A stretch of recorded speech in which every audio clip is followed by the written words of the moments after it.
All right, let's get this bullshit out of the way. Talk about TLC first, because that was by far the worst program that we watched this evening. This evening, yes. Did you watch SmackDown?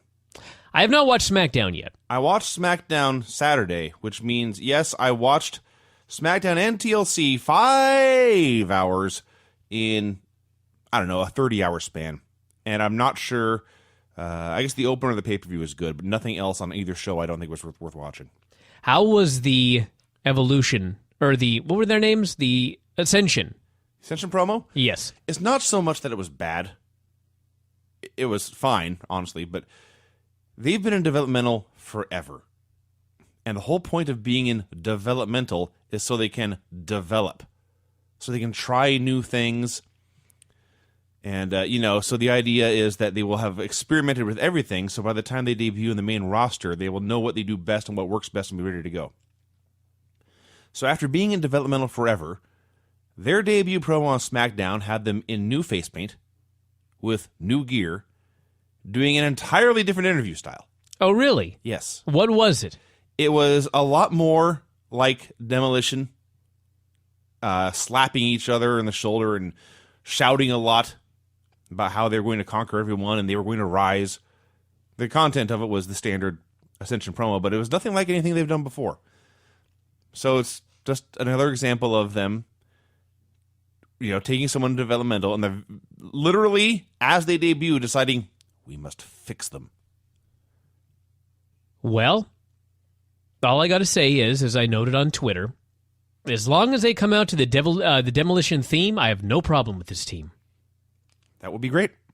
We'll see. That would be great. All right, so what are we doing? TLC? That's right. If my computer would select the TLC file. Here we go. Okay, so the opener was the best match on the show. Dolph Ziggler versus Luke Harper. Are you still sick, by the way? I am still sick. Jesus Christ, how long has it been? Thanksgiving night is when it started. Holy fuck. Better, but I've been coughing more tonight. So yes, I do have a Ricola in my mouth right now. And if that sounds disgusting, I apologize, but I assure you it's better than the alternative. So Dolph Ziggler versus Luke Harper. They were in Cleveland, which is in Ohio, so Dolph came out. Not only did he have a Kent State hoodie, but he also had the old school Cleveland Browns elf on his trunks. So everyone loved him. In fact, he was the biggest star on the show, really. Well, it was his hometown. It was his hometown. So what these two guys decided they were going to do was kill each other repeatedly over and over and over again and then do a finish. I have a funny story about Cleveland, by the way. Do you know why this match went first and the Miz and Mizdow versus the Usos match went second? To get the Cleveland dudes out of the way?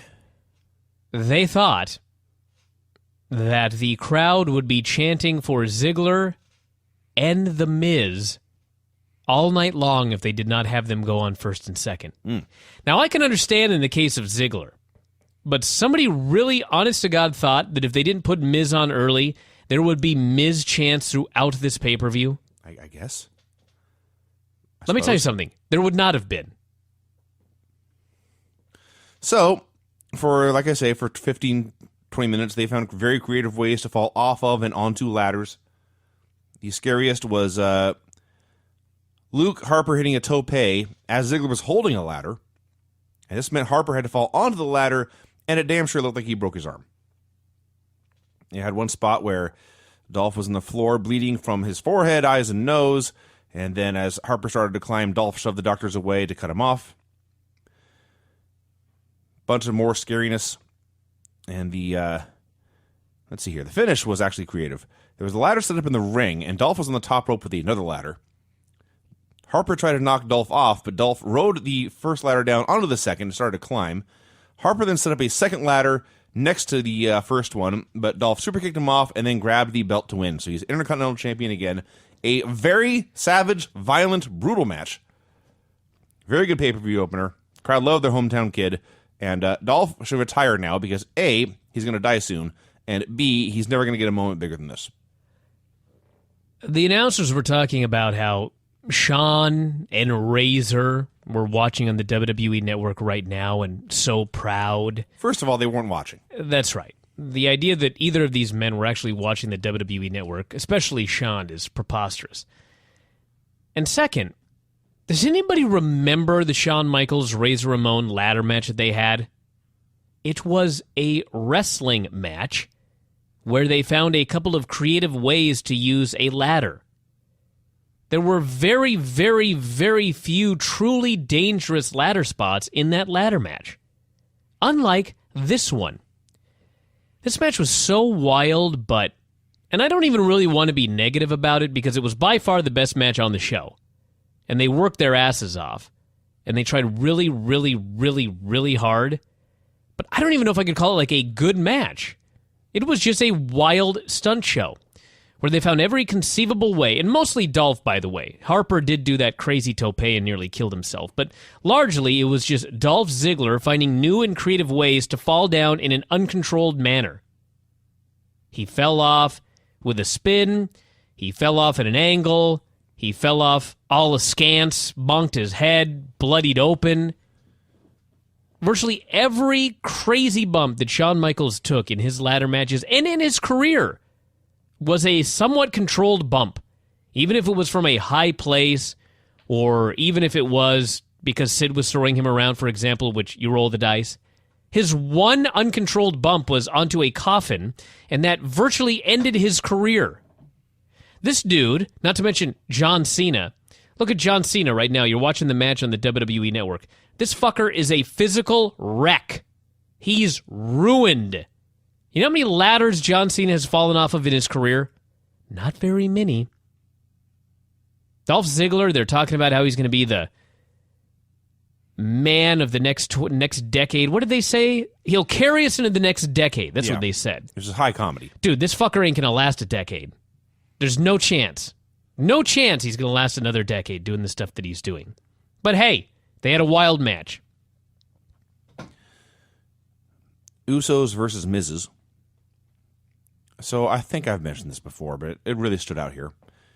The Miz's gimmick, when you actually do a legitimate match around it, especially a championship match, it makes you realize how really stupid the entire thing is. Not just because the comedy is stupid, because the comedy is actually funny, but the gimmick is the crowd loves Mizdow. They hate Miz. So Miz, to piss them off, refuses to tag Mizdow in. And as a result, this leads to Miz beating up the babyfaces, both of them, by himself. That's right. He holds them off, fights them off valiantly, and in the end, in a way, triumphed over them. They failed to beat this one man and his buffoon sidekick. That is correct. There was a funny spot where the Usos did a double suplex, and as they're holding Miz upside down, Mizdow hits the ring and does a handstand in the corner, and he was behind the Usos, who could hear everyone laughing, and so they slowly pivoted around so they could see what the buffoon was doing. That was funny. You know what was funny about it is, when this first began, all I could think was, this has totally run its course. How many times can I see Mizdow impersonating the Miz? But then he went over in the corner and he did a handstand while the heels were vertically suplexing the Miz, and I realized they've got a long way to go with this gimmick. See, I disagree. Really? By the end of this, I've seen it now. I'm ready for them to start teasing dissension between the team. They don't need to break up tomorrow, but it's okay for Mizdow to start getting a little miffed. Miz won't tag him in. Or something. So they did some stuff, and then Miz hit an Uso with a slammy for the DQ. I'll repeat that one more time. Miz hit the Uso with a slammy for the DQ. A DQ on a fucking pay-per-view. Mm-hmm. And just for that, I'm not watching SmackDown this week. Cole noted, quote, "That was pathetic." That's what he said. You know the ironic thing? I'm not going back to check unless we do a full review, but there was no DQ on SmackDown. I don't believe there was a DQ on SmackDown. Yeah. I was so certain when I said that this Tuesday that I'd never have to watch this fucking show again. And then, lo and behold, there was no disqualification on SmackDown. I can just assure you, while there were no DQs, it was a hideously boring, pointless show. I imagine. I spent the main event counting down the minutes like a child counting down the minutes of school before he was free. This is not a good way to enjoy a television show. No, it's not. Byron Saxton interviewed Seth Rollins. Said Triple H and Stephanie McMahon should be there, but they were not, and that was all Sting's fault. Sting was not there, so he was going to take it out on John Cena. Big Show versus Erick Rowan in a stairs match. made a tale of the tape for the stairs, in which they claimed the two pieces of the stairs together weighed 300 pounds. Bullshit. It said the stairs were 300 pounds, but they could withstand 2,200 pounds, I believe, of pressure. Mm-hmm. That seems like a poorly constructed set of stairs. That's a little more than 4 big shows.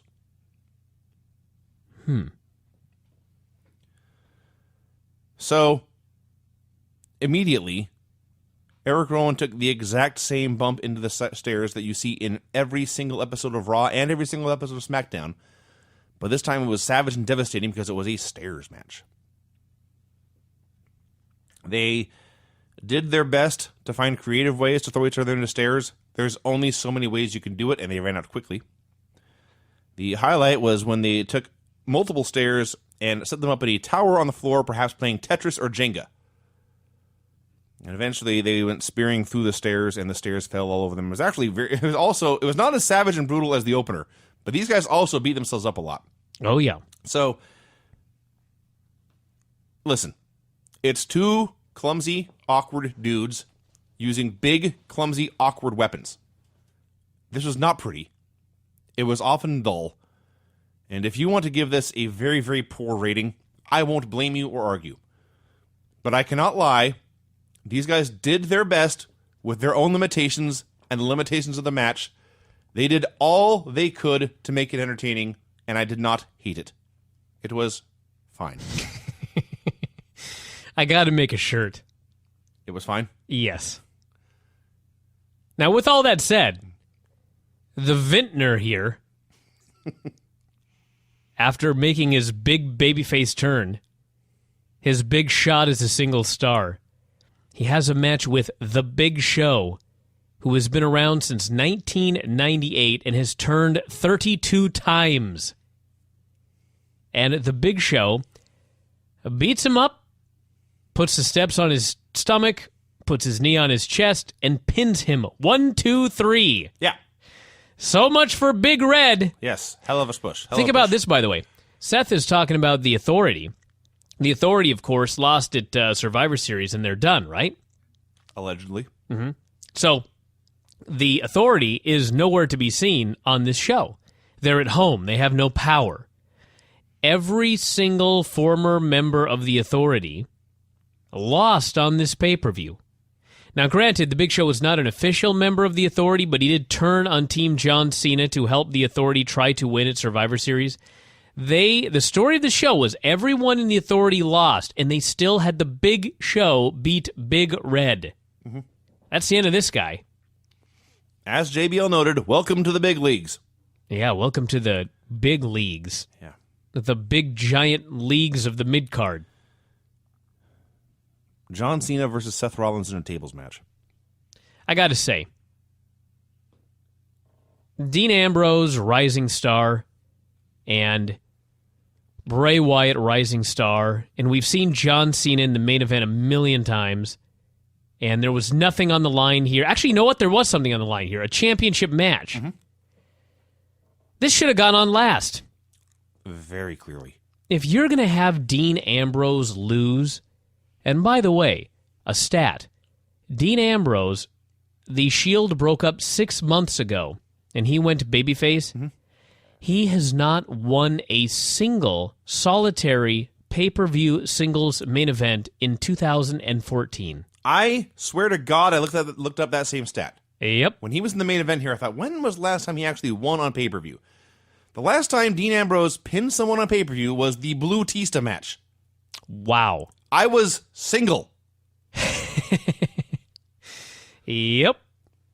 So, if you know that you're going to do a main event and Dean Ambrose, the babyface, is not going to win, and you're going to do a John Cena, Seth Rollins table match where the championship match against Brock Lesnar is on the line, and not only is the babyface going to win, but Roman Reigns is going to make his giant comeback. And by the way, the place went batshit crazy. For all of you that think the crowd is going to turn on Roman Reigns, hey, they may. They're doing it right now, in went fact. crazy for the guy on this show. Why this didn't go on match is a mystery to me. All right.